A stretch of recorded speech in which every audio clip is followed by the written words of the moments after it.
Ja samo želim kažem zašto nema dugo klipova na ovom kanalu, to je zato što sad imam drugi kanal, znači koji se napravio da streamujem i kako se zove, tako da ko hoće gleda streamove, sad streamujemo GTA, znači Vortex i kako se zove Schedule One, to streamujemo sa Lemijem i kako se zove, tako da eto ko hoće gledat streamove stavit ću kanal u opisu ovog klipa dole.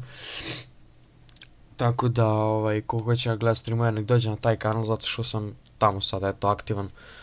I eto, to je samo, eto da znate zašto nema klipova, zato što streamujem na tom drugom kanalu i eto, to je to.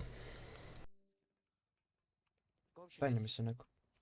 Ujdi u pizdu materinu, šta uradi, brate? Jebote živo, bre. A si me usro, buraz. Gde znam? Dobro. Obegli su helijem, brate.